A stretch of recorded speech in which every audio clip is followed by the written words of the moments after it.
আসসালামু আলাইকুম। প্রিয় দর্শক, আমাদের প্রধানমন্ত্রী তারেক রহমানের ভারত সফর নিয়ে এমন একটা ঘোর পেকে গেছে যে এটাকে আমার কাছে এখন আর কূটনীতি বলে কিছু মনেই হচ্ছে না। মানে কূটনীতির তো একটা ভাষা আছে, কূটনীতির একটা পদ্ধতি আছে। মানে আমার কাছে মনে হচ্ছে যেন খুবই ছেলে মানুষই আচরণ হচ্ছে। এটা কেবল আমাদের দিক থেকে না, ওদের দিক থেকেও হচ্ছে। মানে আমার কাছে মনে হচ্ছে যেন কোনো কোঅর্ডিনেশন বলতে যা বোঝায় যে মানে আপনার একের সঙ্গে অন্যের যে বোঝাপড়া, এরকম বোধ করি কিছুই নেই। এটা দুটো কারণে হতে পারে। একটা কারণ হলো যে উভয় পক্ষ বিষয়টাকে মানে খুবই সিরিয়াসলি নিয়েছে এবং এই অতিরিক্ত সিরিয়াসনেসের কারণে এ ধরনের ঘটনা ঘটছে। অথবা এমন হতে পারে দুপক্ষে অথবা কোনো এক পক্ষে দুদেশের সম্পর্কটাকে তিক্ততম পর্যায়ে ঠেলে নেওয়ার জন্য তারা চেষ্টা করছে। এখন এর কোনটা হয়েছে বলা বড় কঠিন, তবে আলোচনাটা করলে কেন আমি এগুলি বলছি এই বিষয়টা ক্লিয়ার হয়ে যাবে যদি আমি আলোচনাটা একটু ডিটেইলে আপনাদের সঙ্গে করি। দেখুন, আপনারা সবাই জানেন যে দীনেশ ত্রিবেদী মানে বাংলাদেশে নিযুক্ত ভারতের হাই কমিশনার, ওনার মাঝখানে যে এত দৌড়ঝাঁপ ছিল আমাদের দেশের প্রধানমন্ত্রীর সঙ্গে আলাপ করা, পররাষ্ট্রমন্ত্রীর সঙ্গে আলাপ করা, তারপরে প্রধানমন্ত্রী আলাপ করে ওই দিনই আবার ভারতে চলে যেয়ে ভারতের প্রধানমন্ত্রীর সঙ্গে আলাপ করা, এই যে বিষয়গুলো ছিল এগুলো আসলে আনইউজুয়াল। মানে এত সিরিয়াসলি উনি এগুলো করছিলেন এবং যখনই ওনার সঙ্গে সাংবাদিকদের কথা হচ্ছিল উনি তখনই এটাকে খুব সিরিয়াসলি বলার চেষ্টা করছিলেন যে আলোচনার মাধ্যমে সব সমস্যার সমাধান করা সম্ভব এবং আলোচনা হবে, বসলেই হবে।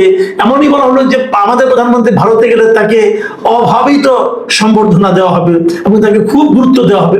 এগুলো নানা রকম কথা বলা হলো। আমাদের দেশের প্রধানমন্ত্রী ভারতে গেলে তাকে প্রচুর সম্মান দেওয়া হয়, অভ্যর্থনা জানানো হয়, যদি আলোচনা করে বিভিন্ন সমস্যার সমাধান করা হয়, এগুলো তো আমাদের জন্য ভালো। যে যাই বলুক ভাই, আমি নিজে মনে করি ভারতের সঙ্গে সুসম্পর্ক করলে আমাদের জন্য ভালো।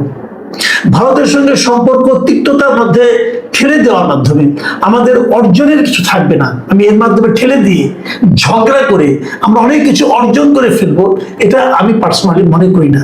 আমরা এতদিনের যে সাংবাদিকতার অভিজ্ঞতা যা দেখেছি, ভারতের ক্ষেত্রে যা দেখেছি, বাংলাদেশের সঙ্গে অন্য অন্য দেশের ক্ষেত্রে যা দেখেছি, বিভিন্ন দেশের কূটনৈতিক সম্পর্কের কথাবার্তা থেকে যতটুকু বুঝেছি, আমার মনে হয় দুটো প্রতিবেশী দেশের মধ্যে সম্পর্ক তিক্ততার মধ্যে ঠেলে দেওয়ার মাধ্যমে কোনো কিছু অর্জন করা যায় না।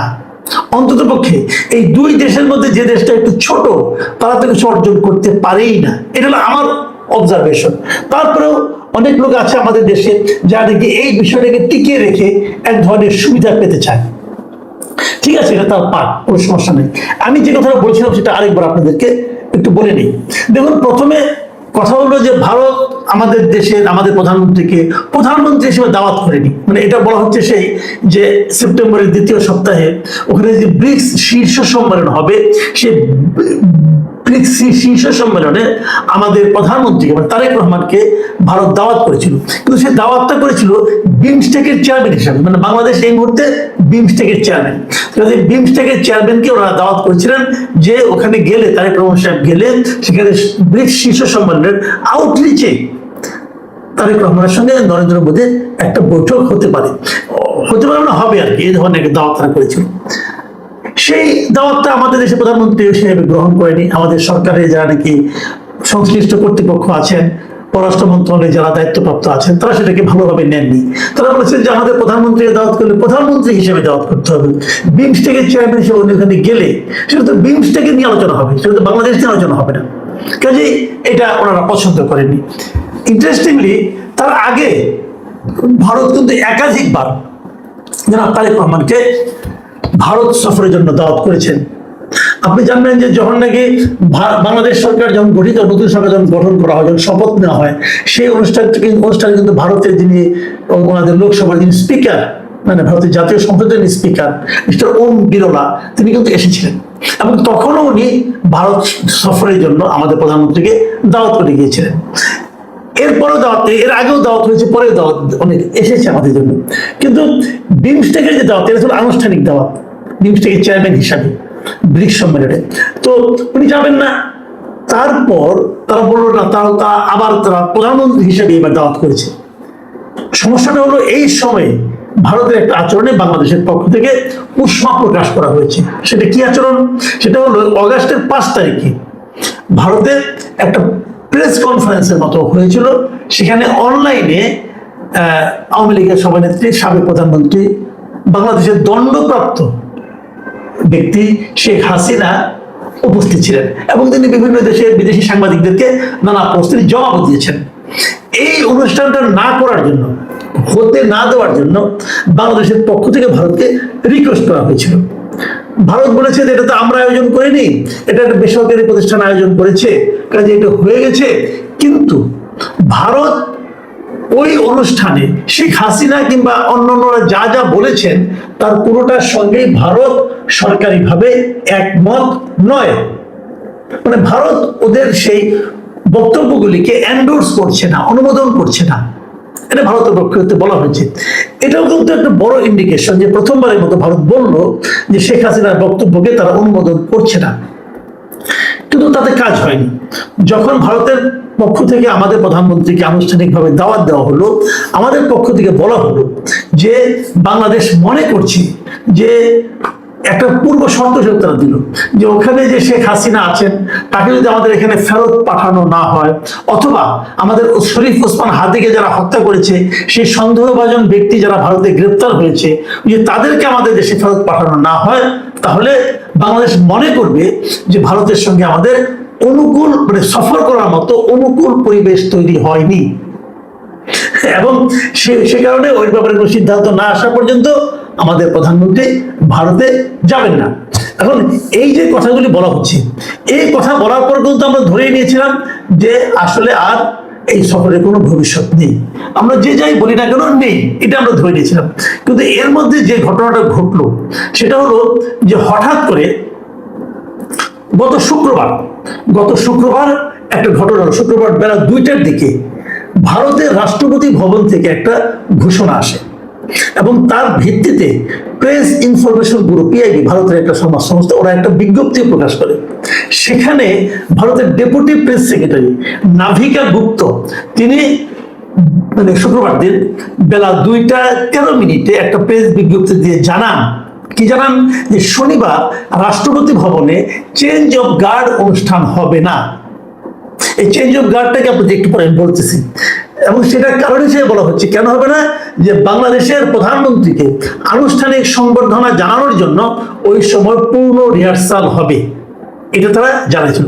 এখন চেঞ্জ অফ গার্ড হলো কি আমি বলি, প্রতি শনিবার ভারতের রাষ্ট্রপতি ভবনে যারা মানে ওখানে যারা নাকি আপনার রাষ্ট্রপতিকে নিরাপত্তা দেয়, ওখানে নিরাপত্তা যারা জন্য যারা দায়িত্বরত থাকে তাদের পরিবর্তন হয়, মানে এক সপ্তাহ পর পর পরিবর্তন হয়। এই সপ্তাহে যারা ছিল নতুন সপ্তাহে আবার অন্যরা আসে। এই যে নতুন একটা আসে, একদল যায় একদল আসে, এই উপলক্ষে ওখানে একটা অনুষ্ঠান হয়, বেশ জাঁকজমকপূর্ণ অনুষ্ঠান, ঘোড়সওয়া টোড়সওয়া নিয়ে বেশ মানে খুবই একটা দেখার মতো একটা অনুষ্ঠান হয়, প্রতি শনিবারে হয় সেটা। এবং সেই অনুষ্ঠানে অনেক লোক যায়, দর্শনার্থীও থাকে, টিকিট কেটে তারা যায়, সাধারণ মানুষ টিকিট কেটে সে অনুষ্ঠানটা, চেঞ্জ অফ গার্ড অনুষ্ঠানটা দেখার জন্য সেখানে যেতে পারে। তো এই শনিবারে সেটা হবে না।